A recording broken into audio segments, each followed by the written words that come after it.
ಅವಧೂತೋಪನಿಷದ್. ಈ ಉಪನಿಷತ್ತು ಕೃಷ್ಣ ಯಜುರ್ವೇದಿಕ್ ಆಗಿದೆ. ಈ ಉಪನಿಷತ್ತಿನಲ್ಲಿ ಸಂಸ್ಕೃತಿಯ ಕುತೂಹಲವನ್ನು ತೃಪ್ತಿಪಡಿಸುವಾಗ ದತ್ತಾತ್ರೇಯನು ಅವಧೂತ ರಾಜ್ಯದ ಸ್ವರೂಪ ಮತ್ತು ಪ್ರಾಮುಖ್ಯತೆಯನ್ನು ವಿವರಿಸುತ್ತಾನೆ. ಅವಧೂತ ಸ್ಥಿತಿಯಲ್ಲಿ ಉನ್ನತ ಅಂಶಗಳ ಸೇರ್ಪಡೆಯಿಂದ ವ್ಯಕ್ತಿಯು ಹೇಗೆ ಧನ್ಯನಾಗುತ್ತಾನೆ ಎಂದು ವಿವರಿಸಲಾಗಿದೆ. ಓ ದೇವರೇ, ದಯವಿಟ್ಟು ನಮ್ಮಿಬ್ಬರನ್ನೂ ಶಿಕ್ಷಕ ಮತ್ತು ಶಿಷ್ಯ ಒಟ್ಟಿಗೆ ರಕ್ಷಿಸಿ. ನಮ್ಮಿಬ್ಬರನ್ನೂ ಒಟ್ಟಿಗೆ ಅನುಸರಿಸಿ. ನಾವಿಬ್ಬರೂ ಒಟ್ಟಾಗಿ ಶಕ್ತಿ ಪಡೆಯೋಣ. ನಾವಿಬ್ಬರೂ ಸಂಪಾದಿಸಿದ ಜ್ಞಾನವು ಪ್ರಖರವಾಗಿರಲಿ. ನಾವು ಎಂದಿಗೂ ಪರಸ್ಪರ ಅಸೂಯೆ ಪಡಬಾರದು. ಓ ಶಕ್ತಿಶಾಲಿಯೇ, ನಮ್ಮ ತ್ರಿವಿಧ ಆದಿಭೌತಿಕ, ಆದಿಧ್ಯಾನಿಕ, ಆಧ್ಯಾತ್ಮಿಕ ಶಾಖವು ತಣಿಸಲಿ, ಶಾಶ್ವತ ಶಾಂತಿಯನ್ನು ಪಡೆಯಲಿ. ಸಂಸ್ಕೃತಿ ಭಗವಾನ್ ದತ್ತಾತ್ರೇಯಜಿಯ ಬಳಿಗೆ ಹೋಗಿ ಕೇಳಿದಳು, ಓ ಪ್ರಭು, ಅವಧೂತ ಯಾರು? ಅವನಿಗೆ ಯಾವ ರೀತಿಯ ಪರಿಸ್ಥಿತಿ ಇದೆ? ಅದರ ಲಕ್ಷಣಗಳೇನು?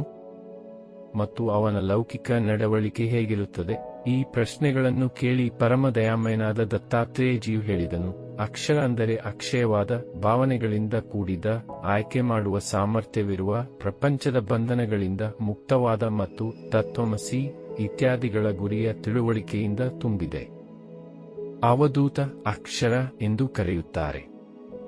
ಕದ ವರೇಣ್ಯದ ಯುವ ದೂತ ಸಂಸರ್ಬಂಧನ ದು ಮತ್ತು ತತ್ವಮಸ್ಯಾದಿ ಲಕ್ಷ್ಯದ ತವನ್ನು ತೆಗೆದುಕೊಳ್ಳುವುದರಿಂದ ಅದನ್ನು ಅವಭೂತ ಎಂದು ಕರೆಯಲಾಗುತ್ತದೆ.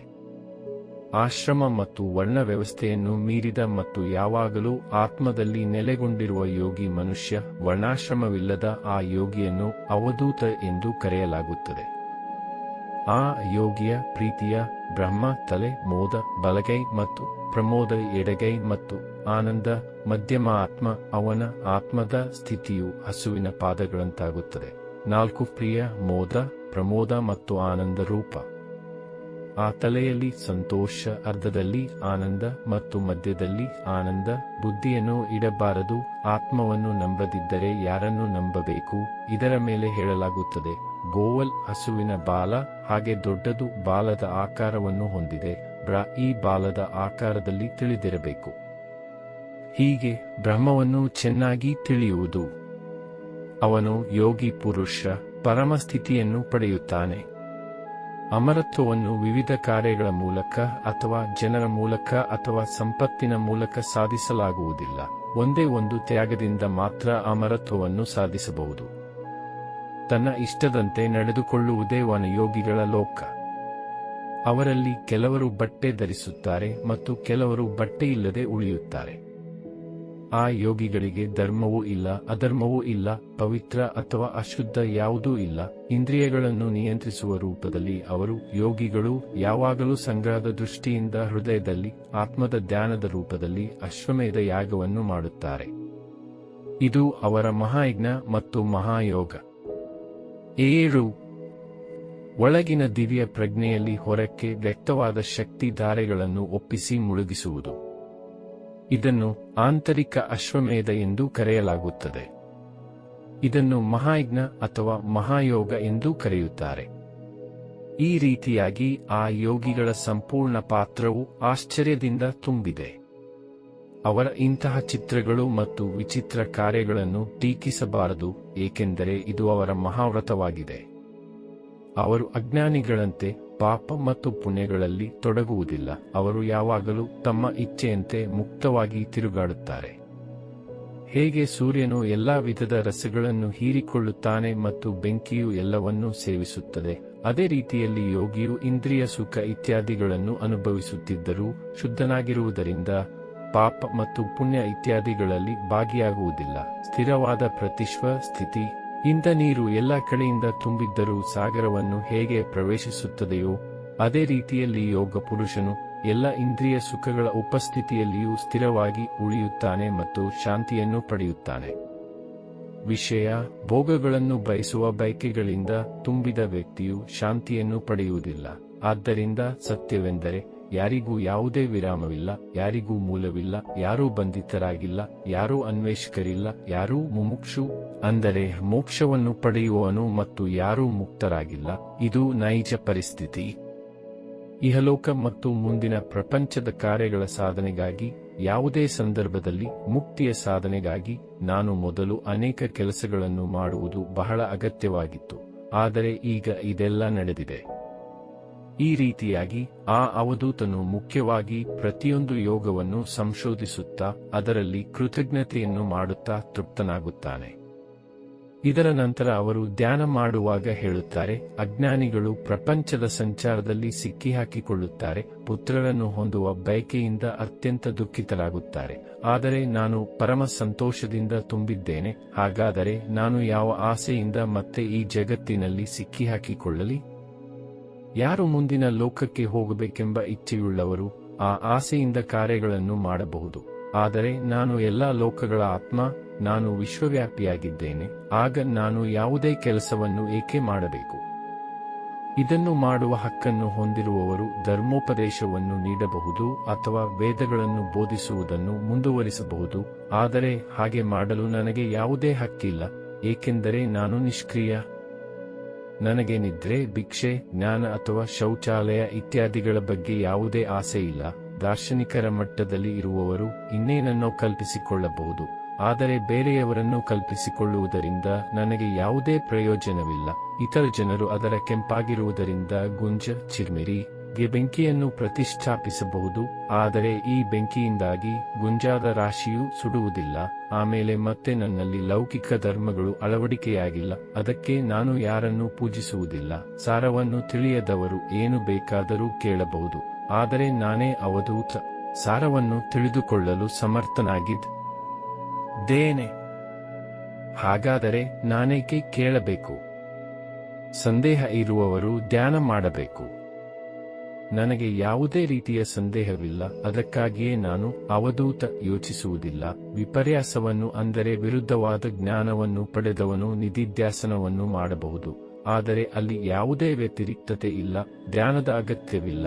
ದೇಹವನ್ನು ಆತ್ಮವೆಂದು ಸ್ವೀಕರಿಸಲು ನನಗೆ ಅವಧೂತ ಮನಸ್ಸಿಲ್ಲ. ಈ ಕಾರಣದಿಂದ ನಿಧಿಧ್ಯಾಸನದ ಅಗತ್ಯವಿಲ್ಲ.